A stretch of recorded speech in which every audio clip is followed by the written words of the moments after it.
This is Discover Crypto. I'm your host, DZ. We got a major show for you today. We got to talk about Trump's hand-chosen candidates and what they're going to do to the crypto sector. We're talking about the CFTC and the FDIC. We have a major chart pattern that just popped up for MicroStrategy, literally called the abandoned baby candle. We're going to talk about that. What does that mean for the price and its impact on Bitcoin? And last but not least, we have Aave abandoning 3 stablecoins.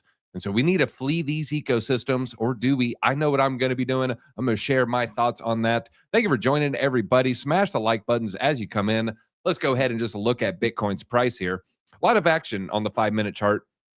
You see Bitcoin rejecting pretty close to the level that we laid out yesterday. We go to the 4-hour candles, 1, 2, 3, 4. So a little bit after the show, about 8 hours after the show, we came really close to retesting this range. We did say it does look like things are maybe going to reject off of this. We're seeing a little bit of weakness in the RSI. And as we, zoom out, look at the retrospect of the history, you can see, Bitcoin may be wanting to reject off that. But let's look at the RSI in the 1 hour. Not seeing much strength. If anything, there's the bearish divergence right there. We go to the 2 hour, also see that same bearish divergence. And let's just go to a tighter time frame. On the small time frames, seeing a little bit of strength here. Maybe Bitcoin can go ahead and start to reverse. You can see on the RSI, heading lower, but a very slight bullish divergence on the 5-minute candle. Let's go to the 10-minute.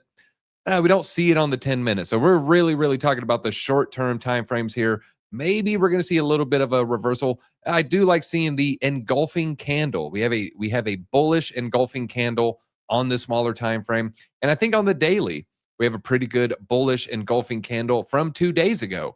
So the engulfing candles, if you don't know, it engulfs the entirety of the previous candle. Some people want it to engulf too. I'll go ahead and give them that. So you can see here engulfing the last 3.5 daily candles. That's what happened on Tuesday and Thursday, starting things off a little bit red.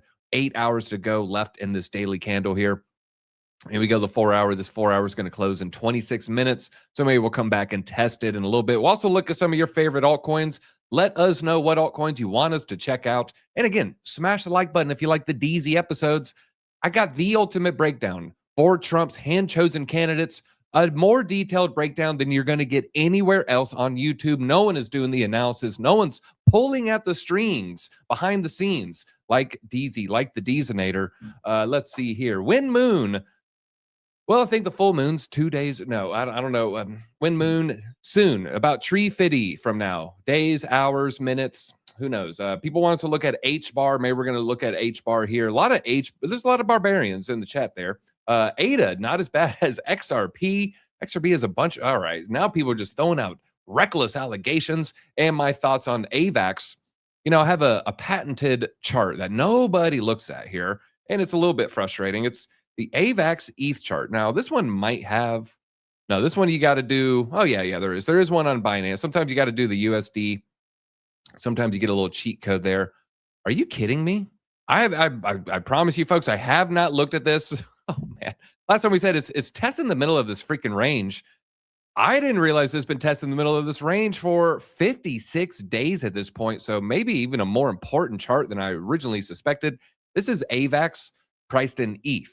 So Avalanche relative to ETH. And I've been saying, it does look like it wants to bounce off the middle part of the range. But folks, I said that weeks ago, and it is just crabbing along this range. So seeing a little bit of hope here for AVAX. And we have a little bit of a bullish divergence on the weekly there. So I like what I'm seeing with AVAX. I wouldn't be selling my AVAX at this level. Let's look at the rest of the altcoin market. We're going to hit refresh. Make sure we got the best data. A little bit of alt season here. We have Bitcoin down and we have ETH up. Bitcoin's down 0.2%. ETH is up 2.8%. XRP a little bit weak today. It's down 2%. BNB up slightly here. Dogecoin down. Cardano and ETH leading the majors here. And we keep scrolling. We see Bitcoin Cash. That is down. Maybe a good thing. Maybe not. Chainlink also a little bit flat. And let's look at the top gainers in the crypto market. Tau and Zcash. Zcash is surprising people left and right. Sky and Avalanche also up in Pepe. Sometimes you can't just sleep on the frog. You never know when it's going to be a prince. You don't know when it's just, hey, why the hell am I kissing this toad? We have Hash is down. Canton is down. They get a little bit of good news. And H bar is down. Is that why the barbarians are screaming in the chat, beating their chest? They're just beating their chest as they're just chimping out on the price being down here. XRP always down. That is not true. Don't you lie to us. Down. What a surprise. A lot of hate on the XRP. I don't get it. Crypto sucks, says, oh, wait a minute. Your name is centralized government. It says off centralized, but you know, I'm just gonna cherry pick my favorite part there. You government shill, you stooge, you toady. That's what I say to you. But listen to Fat Boy. He collects Pokemon cards. Don't make me bring up Pokemon. I will bring up Pokemon. I will look at the Kabutos. I don't know if you guys have seen the Kabutos, what's going on with the Kabutos. The Kabuto market is just on fire right now. I think I have it here somewhere. Give me 1 second. Kabuto King. Here we go. This is the meme coin of the traditional markets here. Amazing to see from this perspective. If you don't know the Kabuto King, this guy's been slowly acquiring Kabutos from Pokemon, the first editions, quietly for years. And then he emerged and said, I'm the Kabuto whale, and sparked a lot of people to, you know, dust off their old Pokemon collections. And look how many Kabutos do they have. I don't know if you guys played any Pokemon back in the day, but I was an avid Pokemon trading card game fan. I was a little bit older than the rest of the kids playing. I was 14. I rode my bicycle to the the Books A Million. And a lot of the kids there were in middle school. I'll go ahead and say it. I was stomping 9-year-olds and stomping 10-year-olds, not physically, metaphorically, with my cards, because I was what they call a net decker, which is a dirty term in the trading card world. But I would just cherry pick decks from Nintendo Power, and then I would go and I would stomp them. I would stomp these kids. Oh, give me your Charizard. Let's talk about Trump. Let's get a little serious here. Let's talk about these Trump handpicked nominees. What do they mean for crypto? Like I said, no one is going to give you this deep analysis like you're about to see right here. So buckle up, hit that like button, get your coffee ready, get your oatmeal ready, get your eggs ready, your farm fresh, unpasteurized eggs. Let's dig into what are we talking about here. So Trump, we're talking about some Trump picks here. The Senate set to confirm Trump's CFTC and FDIC picks. We're not going to get into the Clarity Act here. So the Senate, here's what's going on. It's a cloture vote here. So they're invoking cloture, which means an expedited process, a sped up process here. And they're going to confirm nearly 80 administration nominees. 2 of these nominees are very important for crypto. And I'm going to tell you why, and I'm going to show you their backgrounds. Like I said, no one is going into the depths like the Deezonator is here. So we're looking at Mike Celig and Travis Hill. The 2 departments that we're talking about here is the CFTC and the FDIC. Now, the CFTC, just a quick refresher here, Commodities Futures Trading Commission. It's a government agency. They regulate derivatives markets. Think futures, swaps, options. They want to prevent fraud, manipulation, and abusive practices and foster open and competitive markets. So the CFTC handles commodities and they handle futures, Commodity Futures Trading Commission. So Bitcoin is registered as Bitcoin is recognized as a commodity. And there's a lot of futures when it comes to crypto exchanges. So that's what the CFTC does. The CFTC also is working with the FDIC. We're going to talk about that in a second here. But the CFTC is going to be Mike Celig. So we're looking at Mike Celig for the CFTC. So who the hell is Mike? Who is Mike? He's going to react like Mike, everybody. Which one? Tyson? Jackson? Action. That's what I say here. So Mike Celig previously worked at a law firm. I went into the depths here. I'm checking people's LinkedIns, and I got a nice little analysis for you here. So he worked at Wilkie, Farr, and Gallagher. Okay, that is the law firm that Celig previously worked at. When he was working there, well, let's just say that's a very, very important law firm. Wilkie, Farr, and Gallagher, very well connected in the crypto space. One of the partners of Wilkie, Farr, and Gallagher is Christopher Giancarlo. Now, we've seen this guy pop up a little bit here over there with the Trump administration. It's working. We're going to get into that a little bit more, but he's one of the most popular cryptocurrency lawyers out there. This is one of the most popular cryptocurrency firms out there. One of the most well-connected and most powerful firms. So we got Mike Celig from this very well-connected Washington, D.C. law firm. This law firm is so well-connected, you weren't even aware they're literally on the crypto task force. Okay, I'm diving into meeting notes for you guys here, so smash that like button. Now, Wilkie Farr and Gallagher LLP met with crypto task force representatives. Now, they talk about the regulation of crypto assets, and they provided, this attachment. We're not going to get into all this. I guess, this basically just following up on their clients to make sure their crypto clients are going to be happy. Now, what about the FDIC? Because we're talking about two different things. So that's Mike Celig from the CFTC, very well connected, very positive for crypto, very bullish for crypto, very bullish for DeFi. Now, we also have the FDIC. Now, the FDIC is a very important agency because they deal with bank interactions with the crypto sector and stablecoin frameworks. This is very, very important. Now, we're going to dive into Travis Hill, the FDIC nominee, shortly here. First, FDIC, they maintain stability by ensuring deposits and supervising financial institutions. So if you have a bank run and the bank is insolvent, it's the FDIC that protects you. And the FDIC has done some enforcement actions against crypto firms. So, it isn't just consumer protection. They also deal with stable coins. They also deal with, what they consider suspicious exchanges.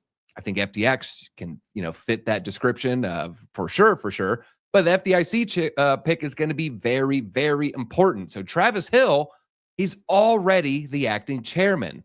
So this is probably going to be a sped run nomination. He's held the role since Trump appointed him before assuming office in 2025. He was also the vice chairman under Biden back in 2023.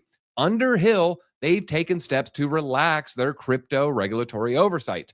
In March, they reversed the Biden-era policy that imposed stricter scrutiny on mergers involving large banks. They also said banks, it's okay to work with crypto-related activities without seeking prior approval. Beforehand, we had to get a permission. We had to say, please, sir, can I fill my cup with your gruel? And if they said no, they would slap the bowl out of your hand. They would send lawyers, and next thing you know, you're facing enforcement actions. Next thing you know, you're CZ serving 4 months. Next thing you know, you have $1 billion fine.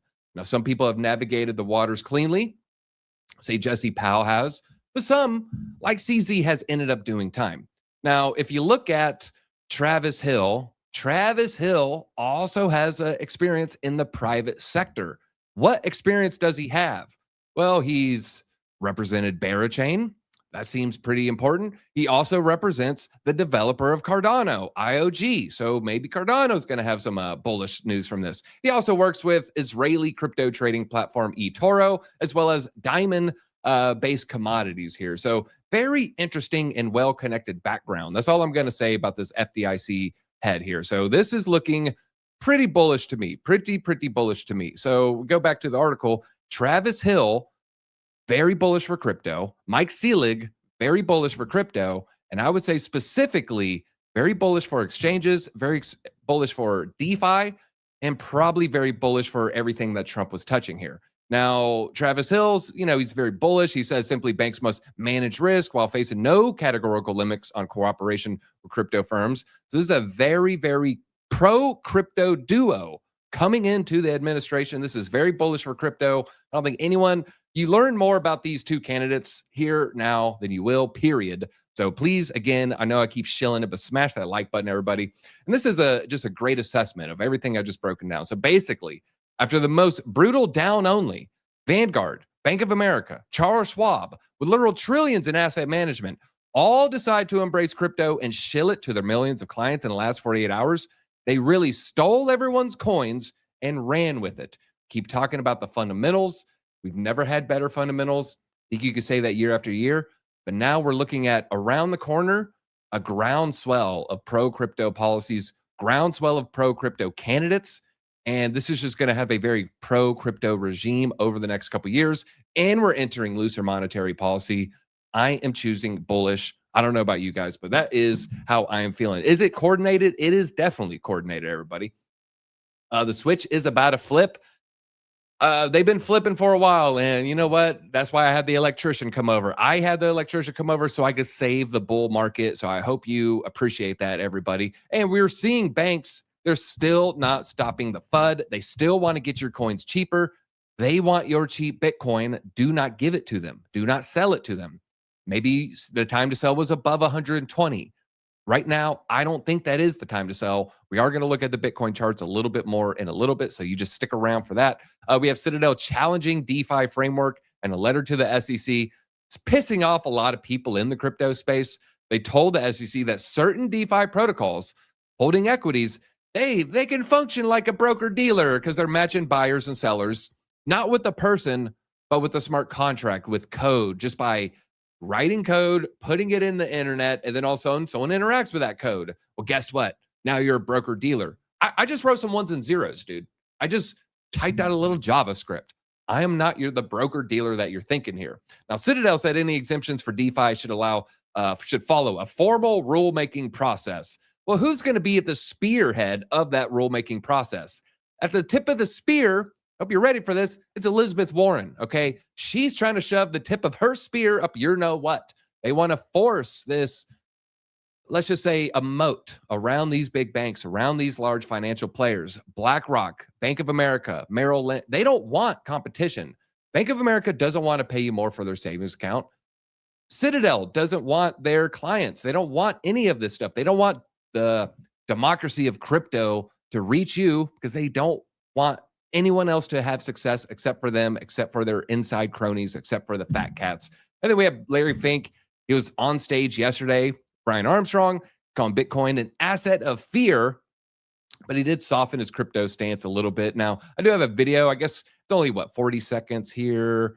Yeah, it's 47 seconds. I will go ahead and play that. But I mentioned what you guys think. Are the banks manipulating us? Or is this just, look, normal bear market behavior? I actually heard something that made me think, is the bear market over? I might need to do a deep dive on this. How long does a bear market last, chat? You know, I think we all know, all right? Market tops, usually it's about a 12-month decline. It declines in 12 months. But we also all think the money's not real. What do we consider real money? Well, we consider Bitcoin real money. And a lot of people, they consider gold real money. Well, if you price Bitcoin in gold, well, guess what, folks? It has been down for a year. So the 1-year bear market has already happened with gold. But maybe just a little something to think about. So, this bear market's only been 2 months long. There's no way. When you price it in gold, we're at 12 months, folks. We're at 12 months. Maybe with gold, maybe the year-long drought is over. All right, let's look at the clip here. This is Brian Armstrong said on stage with BlackRock's Larry Fink. Here, I'm going to throw on the headphones here. 47 seconds. Here we go. Ultimately, do you want to compete with Larry? Do you guys think that you're competing with each other? Because you've talked about broadening your offerings far beyond crypto. No, I don't think so. In fact, we're a great partner of theirs on their ETF. Right. We're powering, I think, more than 80% of the. Why is his body language? I fucking hate you, dude. That's his language.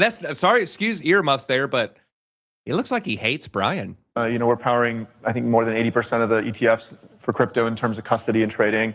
And, as there's an effort to tokenize their funds, Coinbase is well positioned to be the leader in just tokenization of every asset. I mean, we've done that with stablecoins.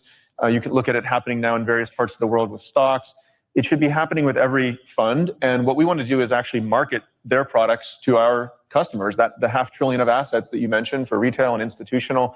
We want to put those products in front of our customers. So I think we'll work well together. Oh, we're going to work well together. We're not enemies. We're frenemies. We're not even frenemies. We're just full-blown friends. We're besties. In fact, we are like middle school 13-year-old girl besties. We call each other. We have our knees bent on the bed. We're like, oh my God, what happened? Do you know who's going to get nominated? I totally know who's going to get nominated. And then they talk about what altcoins they're going to pump. Maybe it isn't that dirty. Maybe it isn't that clean. But that's definitely the vibe that I get. That is I would say, directionally true. All right, let's talk about Bitcoin, though. Let's talk a little price action here. Hope you guys are enjoying the show. I do want to read some of your chats. I like interacting with you guys. Let's get a little interaction going on here. Let's see here. People like Antra. Good morning, Disco fam. Good morning to you. I hope you're all having a good day. I just had a sip of my hot bean juice. I hope you're doing the same. Why is anyone selling Bitcoin below 100K? Panic, fear, and they fell for the coordinated manipulation. They fell for the FUD storm. I saw that storm coming a mile away. We told you it was a FUD storm. We said, look, category 4 FUD storm coming your way.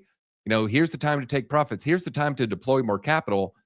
to me, now is not the time to panic sell your Bitcoin. But I mean, we are in a little bit of relief bounce. So I don't mind if you take a little profit here as we get close to the parallel channel that we might reject off of. Warren is a shill for socialism.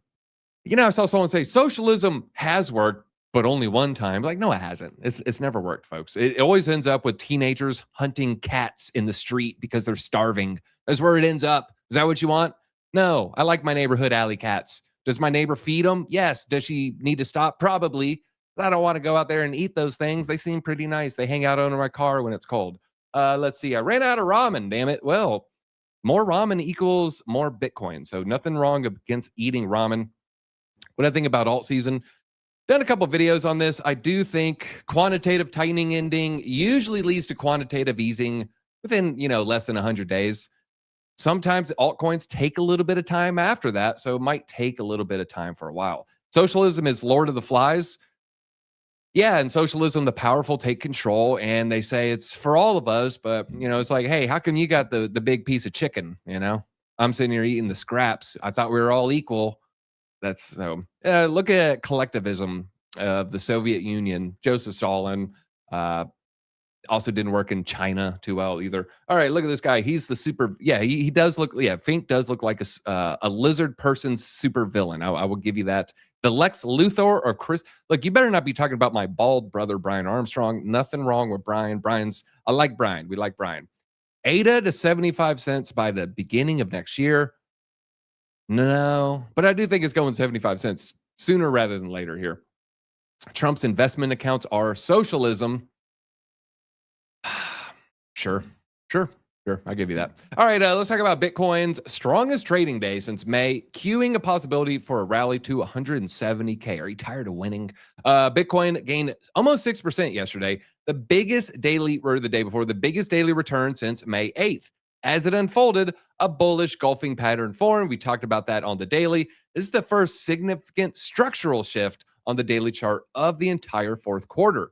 So the daily chart still lacks full conviction until we close above 96K, because represents the break of structure on the higher time frame. Clearing it would confirm a complete shift in trend structures, not just a relief bounce here. But we're also seeing aggressive buy-side flow, so maybe this is going to happen. Crypto Quant indicated that the buy-to-sell ratio spiked to 1.17, strongest reading since they began this metric in January 23. This aggressive buying dominance typically appears early in pump phases and expansion phases when the structural flows accelerate. The Coinbase Premium Index, this just measures U.S. buying relative to China buying, shifted positive after weeks of U.S. selling pressure. Positive premium readings historically signal renewed and institutional investor demand. So maybe Wall Street is done with the FUD storm, done fudding you out of your bags, and now they're trying to accumulate. So that could be the level that we're at here. Chainlink or Solana.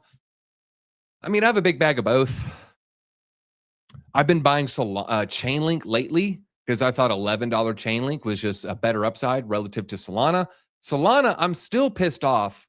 The chain was so degraded on Trump's meme coin. I tried selling the top. I didn't catch 290 exactly, but it was like 270 something, which was, within hours of the exact top. It wouldn't work. The sales wouldn't go through. Next thing you know, it's down so heavily the next day. I'm like, well, I don't want to sell on a red day. And next thing you know, I'm down $100 per token. So I'm still frustrated about that. Chainlink, I guess I should have that's what I get for using. I was trying to stable up on Jupiter, I think. So, that's on me. That's on me. Maybe I should have just used an exchange like a normie. The crazy new New York City mayor will pump Ondo when he forces the stock exchange to leave New York City. Okay. I didn't know it was going to be anti-socialism post there. All right. Let's see here. Guys, is it true U.S. Halted Chinese tariffs? I haven't seen that, but if you have a link, let me know from X. I will check that out. Ondo is trash. So much inflation. To me, it was losing market share. Inflation is just a normal thing for that type of sector, but the losing market share is probably more important to me here. Let's see here. They're fixing to ruin my state. What is that state? Is it New York? Where are you from? Meme run on Solana. The test run for Solana to run the stock market to handle mass payments. Sure as heck didn't work for the Trump meme coin launch. All right, let's talk about the abandoned baby candlestick pattern. Okay, this is one of the rarest reliable reversal patterns in TA. Engulfing patterns, that's a reversal. Doji reversal candle, that's a reversal. But now we got one of the most rare ones. This is the Kabuto PSA 9, okay? The abandoned baby candlestick. Are you ready for the abandoned baby candlestick? I'm going to get a t-shirt on one side. You know what it's going to say?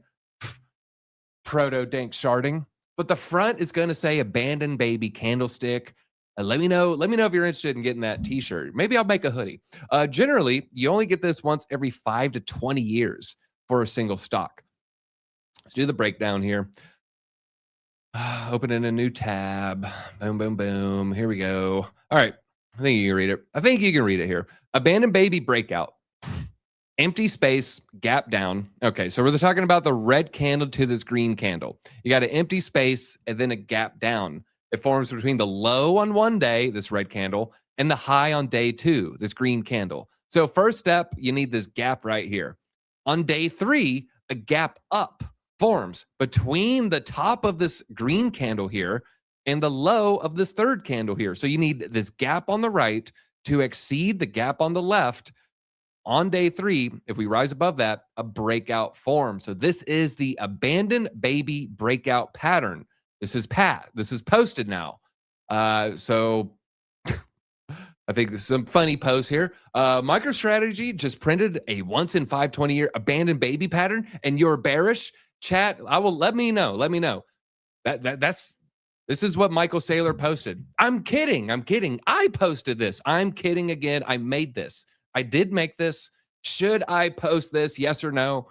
Is it too much? Is this too much? Give me a yes if I should post this. Give me a no if this is clearly crossing the line, DZ. People are going to think of that area between Egypt and Syria. We're not going to name names. We're not going to get specific, but it's hearkening images of that area. You know, you can say that. I'll give you that. So should I post this? We're getting the yeah. I don't. All right, I'll post it. Oh God, I'll post it live. I don't care, man. I'm crazy. Oh yeah, they're always weird. You got to copy here, save image. See, you're making me download this thing. Okay, see, that was the copy. All right, I'll post it. Oh God, you guys are gonna get me in trouble here, aren't you? What should I say? Sailor deleted this tweet, deleted this image. I'll just lie. It's a joke. Oh, no, the wrong one. I did the wrong one. All right, here, hold on. Okay, here we go. All right, what's wrong? What's wrong, you guys? I shouldn't have done this. But you made me do it. So you know what? I follow through, man. This is pretty cool. Interesting fact for Bitcoin. Only times Bitcoin was 3.5 standard deviations below the 200-day moving average. November 2018, March 2020, November 25. I don't know if I believe this. The first 2 were generational buying opportunities. And you think this time is different, Cycle Bros? So talking about this. What's a standard deviation? Let me dust off my old accounting hat here.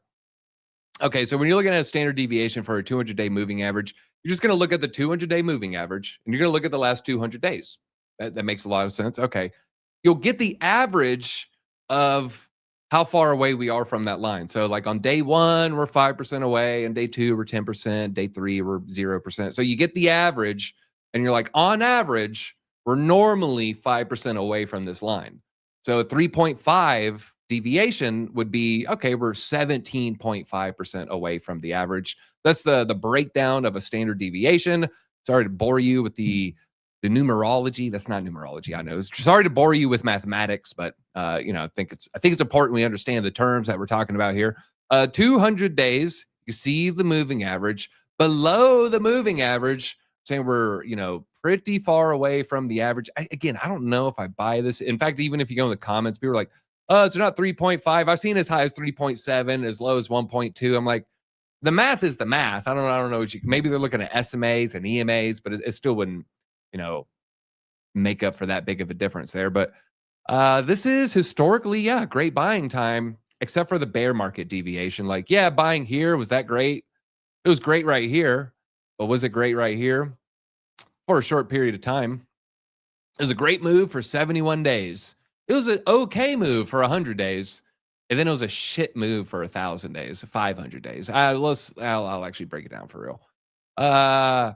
Hey, you're happy 650 days later. You're like, woo, I knew I was a genius. It just took 650 days.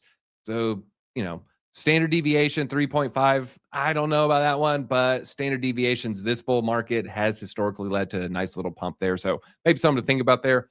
This is a good, speaking of idiotic terms that people don't understand. I don't want to say idiotic terms, but just, convoluted financial terms that people just don't really understand. Santiago explains why ETH is overvalued. ETH is a $380 billion asset, but it only cranks out $1 billion in fees. A 380x for the price to sales ratio. Amazon never traded at more than 28 times at the peak of the dot-com bubble. They're saying ETH is worth 380, but it only makes $1, like $380, but it only makes $1. I don't even know the fees. What are they looking at? 30-day annual? I'm guessing annual fees. Yeah, it has to be annual if they're looking at a price to sales ratio. So it's worth $380, but this year it only made $1. Here's why this is the stupidest analogy known to man. Santiago explains why ETH is overvalued. DZ explains why Santiago's an idiot. I don't even know this guy, but he's going to get DZ'd. This is a perfect. I'm going to use an analogy to explain why his analogy is bad. I don't like analogy think too often, but in this case, we'll allow it. So he says ETH, it's worth $380, but it only made $1. That's stupid. Gold. What about gold? Gold, also inelastic supply commodity. ETH, inelastic supply commodity. Inelastic supply, technically it's infinite token supply, but sometimes it burns, sometimes it doesn't. So it is a commodity. But let's talk about gold. Gold miners, they generate revenue, but we don't take mining company revenues and attach a valuation multiplier to calculate gold's market cap. That is the perfect example right there. To calculate gold, if you were to say, well, I looked at the profit margin of every gold miner on earth and, a lot of them are break even. This gold thing's super overvalued. You'd be like, what the fuck are you talking about, you stupid fucking idiot? Excuse my language. It's a DZ only show, so we're going to go a little crazy, but say, get out of my freaking office. You're fired. You're fired. I was going to demote you to the mailroom, but now I don't even know if you can understand what floor to drop the mail off on. And so, Santiago,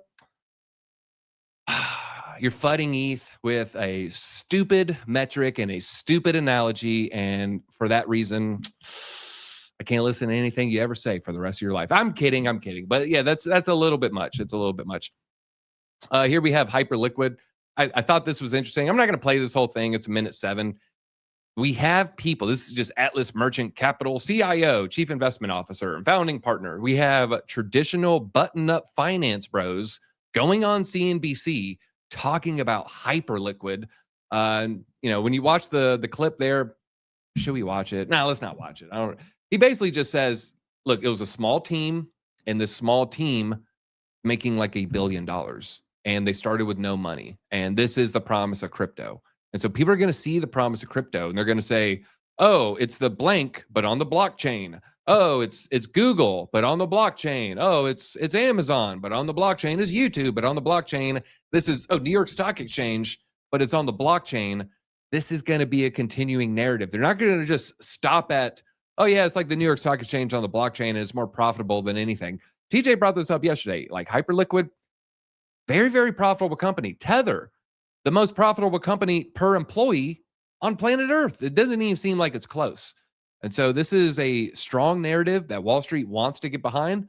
At the end of the day, they all just want profits. So for this, I am very, very bullish. That's right, man. I had to DZ him. I got a little raw with my language. And if there's children watching, I do apologize. Let's see here. That's a 90s joke. My brother at the mailroom. Getting coffee. That's the only mailroom jokes I know from the 90s. Mailrooms are like not knowing what floor to drop. Did I steal someone's punchline? I'm sorry. I stole Sinbad's punchline from 1994. I apologize. You're getting DZ now, E. Crispin. Let's see here. Let's go Thomas. No, don't go bud the guy. Just be like, that's a dumb metric. That's a dumb way to calculate the value of ETH. Oh, yeah, it's what shut up. It has a monopoly. It has the the network effect, the escape velocity needed to finance all of finance, the stock market, land, property deeds, car deeds. It doesn't have to just be land. All types of property, Rolexes, anything under the real world asset umbrella. I think Ethereum is well positioned there. Ollie G just said nice buy signal for Cardano. I don't want to just be like, oh, you only pulled it out because it's Cardano. Yeah, so what? So what? Yeah, I did. Yeah, you're right. Let's see here. So Solana, look at some of his other posts here. It says, if we reject off this, yeah, I like that analysis. I like that. Really looks like upside down head and shoulders might be forming there. So we might be forming, depending on how you're looking at it, the right shoulder there. Doge whales. Oh my God, Doge whales are back. I missed the sale at 30 cents and I'm still riding some Doge. I just want to roll this into probably Circle if it can happen soon enough. Circle stock I think is really good. It's like USDC. Basically, you're betting on USDC's profitability. Maybe some more Tesla, or maybe some Amazon, or maybe some Google. I don't know. What stocks are you guys buying? I'm interested. What stocks are you guys buying? Are you avoiding stocks? Are you buying MicroStrategy? Are you buying Tesla? Maybe I should close some more gold and silver options today. If you are buying stocks, I'm interested. I bet I have some dry powder on the sidelines there. Last stock I bought was Circle. So I just think stablecoins is really, really good. Sinbad as a genie was real. Don't even get me started on Berenstein Bears, okay? It was Berenstein Bears. Berenstein? No, it wasn't. It was not. It was Don't tell me what the freak Berenstein Bears was. And yeah, Sinbad was a genie, right? Or was he not? I really don't know. Stark, okay. Avoiding stonks. No stonks. All right, Blockbuster, Kelly, coming. Look, Kelly, I knew you were a boomer. I knew it. Nothing wrong with betting on their surveillance state. The surveillance state's probably not going anywhere here. When do we get the gold rotation? I will pull up the gold Bitcoin chart. I will pull up the gold Bitcoin chart just for you here. Let's see here. The pre-stocks. I own a whole Tesla. I do want more Circle here. CRCL. But I know what you meant there. The Mandela effect is real. Fruit of the Loom, that's another one. Was there a cornucopia on Fruit of the Loom? I don't know, man. I don't know. Let's see here. You make my day, chat. The Disco Fan, when you hit the like button. If we could get the likes going, that would be really, really great. Sinbad was a genie, but it was an episode of all of that on Nickelodeon. It wasn't a movie. Boom, Mandela solved. That's not a bad one there. What was I looking? Oh yeah, gold. Let's look at gold, and we'll look at Chainlink after that. We're going to look at Chainlink. All right, I'll teach you guys how to fish here. Gold should have the commodity pair, right? Yeah, so you can do gold / BTC USD, and it will give you what you need here. Remember I was saying like the year-long... Oh, okay, I got it backwards. Woo, I was like, what is going on? There we go. All right, so this is Bitcoin price and gold. The reason I do it this way, it's easier because the amount is smaller. I'll tell you what, an ounce of gold costs less than a Bitcoin. This is how I want to do the metric there. Of course, that wasn't always the case. So 1 ounce of gold, good Lord, did we lose this and then lose it bad? 1, 2, 3, 4, 5 months ago. We just went. So this is the amount of ounces of gold every Bitcoin buys you. It can buy you 22 ounces of gold. How long since that peak there? That's 343 days. So really, really close to 56 weeks. So remember I was saying, hey man, year-long bear market. That's a year-long bear market, folks. That is a year-long bear market. Let's look at the RSI on the shorter time frames here. That's a bull div. That is a bull div. So looks like gold wants to lose some ground to Bitcoin. If you're asking, when the capitulation is going to start happening here, we don't have bull divs on the 3-day. We do have bull divs on the daily. Let's go to the 2-day here, suggesting gold's going to lose some market share to Bitcoin. We have hidden divergence so we don't even have it on the 2-day yet, let alone the weekly. And something like this, yeah, that's a hidden divergence for that turnaround. That's a bearish that's a hidden. I think you could make an argument that's a hidden bearish divergence for the downturn there. That's nothing there. But right here, also a bearish divergence to the downside hidden. So yeah, it does look like things are going to turn around though. It does. And that's a doji reversal candle, folks. That is really good. And if we can get this candle to really skyrocket, we got 3 days and 8 hours. Now we got ourselves a doji followed by an engulfing. That's looking pretty good. Let's see. Do we have any dojis marking a reversal here? We do have one right here. And then we are followed by a multi-month, or sorry, a month-long engulfing candle right there. So it engulfed the 1, 2, 3, 4 weekly candles almost. It is looking like a reversal for Bitcoin and gold chart. So, people keep pointing at the chart. Oh, look at gold did this and Bitcoin's doing this. And that means it's going to do this. They don't know what they're talking about. But if you look at the metrics comparatively, it does look like maybe a reversal is coming, folks. I'm feeling bullish. I'm feeling bullish here. All right, Chainlink ETF. How did it do compared to its peers? Grayscale's ETF drew strong interest the first day of trading, suggesting investors still have an appetite for these altcoin products despite the broader crypto market slump. Eric Balchunas said 41 million in first day flows. Another insta hit from the crypto world. Only dead so far was Doge. But it's still early, folks. In comparison, Solana only 8.2 million in first day volume versus the 41 million there. XRP, they had 243 million in inflows, not even volume, according to SoSo Value. So better than Solana, better than Doge, not as good as XRP. XRP haters, you're real quiet when we start looking at this Wall Street volume. You're real quiet when you see Wall Street's appetite, but you're loud when you say it's not going to replace banks, because we know it's not going to replace Swift. But let's talk about the Aave snubs. I don't want this doo-doo. So USDS is one. That's done. That is done. Now we got 3 more on the chopping block. Sky was formerly MakerDAO. MakerDAO CEO was formerly alive. I'm just gonna move on. That's a whole rabbit hole. I don't know if some of you folks are ready for. Some of you talk about it. I'm not gonna talk about it here. I like my life. Following a snapshot vote, Aave governance set to remove USDS. But there's another vote that's shutting down underperforming instances on 3 chains. What are the 3 chains? What are the 3 stablecoins we're talking about here? You have to kind of scroll down.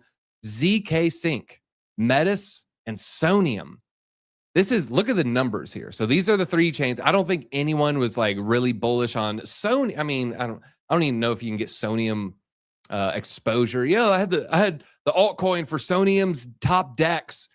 Guess you're probably down 90%, and it's going to fall another 90%. So it says of Aave's $175 million in revenue, $175 million, those 3 coins made $76,000. So not exactly worth the risk, not worth the, let's just say, attack vectors. And if there's any kind of bad news that happened with those 3 chains, Aave would take a little bit of a reputational hit there. So those 3, if you're involved with that, maybe, look out. Solana Mobile, they're going to have the SCAR token. It's for Seeker, SKR, but I like calling it the SCAR token. I'm not going to get a shiver down my back like a hyena in Lion King. SCAR, no, that's Mufasa that did that. Don't even know my Disney references here. Solana set to roll out the awaited native token tied to the Seeker the start of 2026, and it's going to be a governance token.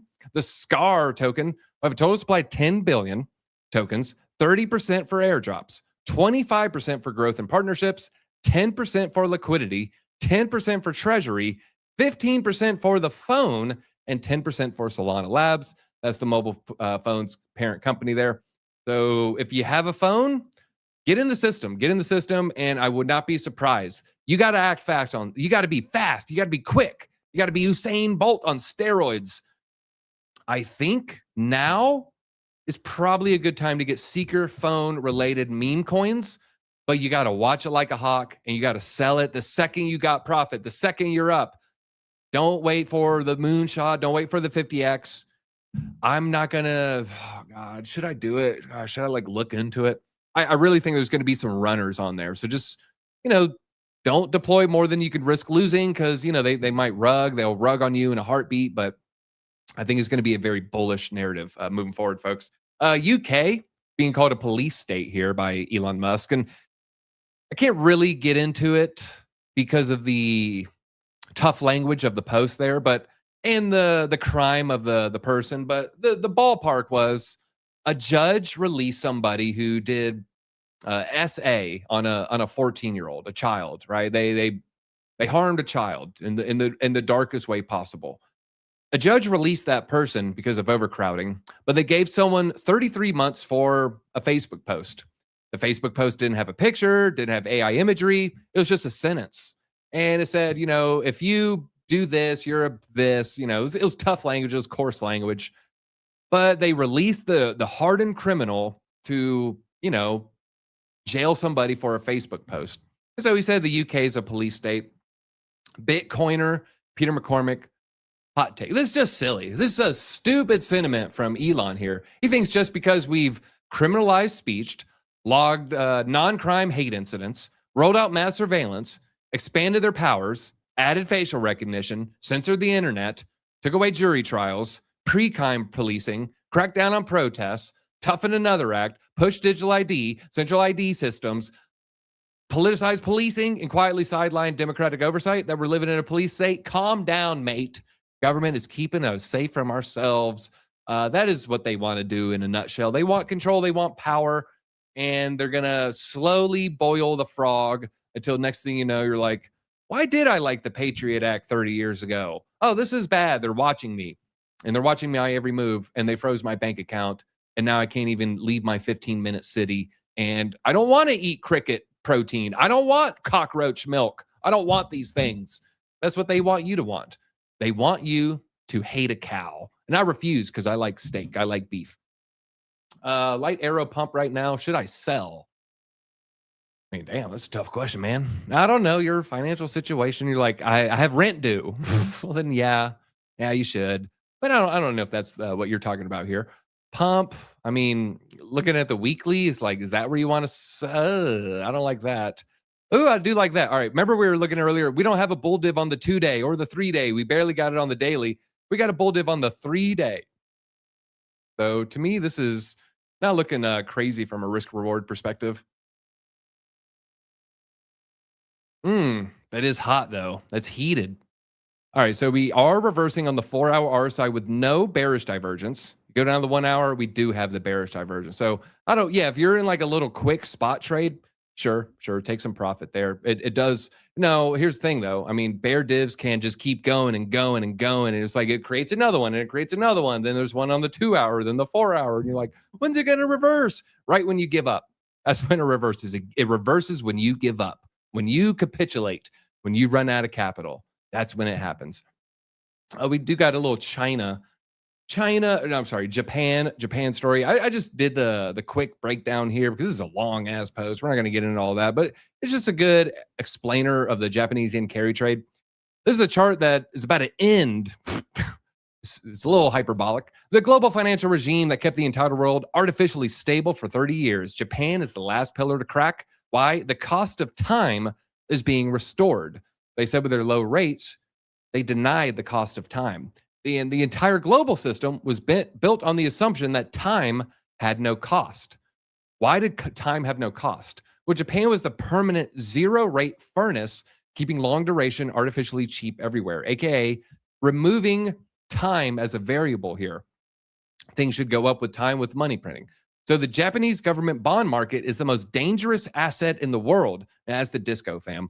That's because every macro fund, every sovereign desk, every yield compression strategy treated Japan as a constant.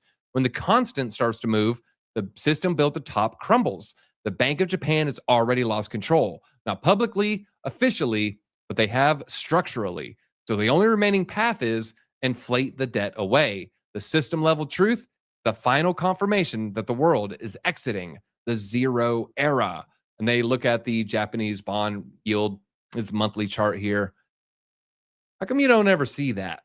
How come you don't ever see this? You know, if you go back, you're like, oh, well, I guess E08, they always talk about it's the craziest since the 08 financial crisis. We haven't seen this since 09. This is the worst it's been since then. Well, if you zoom out, this is the 08 crisis. It was much, much higher, late 80s, early 90s. This is Japanese. So when they're like, oh my God, the zero rate's over. You talk about this thing that lasted for 5 years. Yeah, okay. 8 years. Sure. All right. Big deal. Big whoop. Sometimes when you zoom out, you realize, okay, you know, maybe the markets are sometimes a little panic driven. And I would say how come no one is showing you this? Why is no one hit the like button? If this is the first time you've seen this zoomed out, hit the like button. Why? Because they want to freak you out. I'm not here to freak you out. I'm here to give you the best analysis. I'm here to give you the best data. That's why I did a little bit of a deep breakdown of these Trump picks. Is it the most exciting thing? No, I should go up here and say Bitcoin's going to 250,000 tomorrow, or I should say it's dumping to 60K tomorrow, freak you out, panic you. I'm not here to do that. If you do appreciate that, you like the, in my opinion, higher level analysis, please hit that like button. If you look into this though, older boomers, I say boomers, people my age, a little bit older, Japan was the shit in the 80s and the 90s. Early 90s Accords were superior vehicles. 93 Civic Soul, superior. Japanese electronics of the late 80s, superior. What kind of music player did you want in 1989? You wanted a Sony, okay? You didn't want some American crap. So Japan's economy was like surging. It was just so bullish. They had to keep raising interest rates. But then, you know, they quit having babies.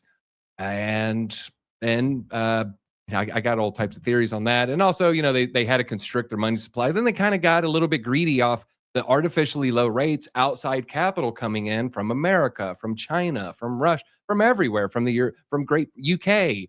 Then they basically got kind of stuck in that whirlpool. They got kind of stuck in this feedback loop. And now if you zoom out, I don't know how serious it is going to be. But Connecticut, what are you doing? Or trying to shut down crypto.com, call she Robin Hood.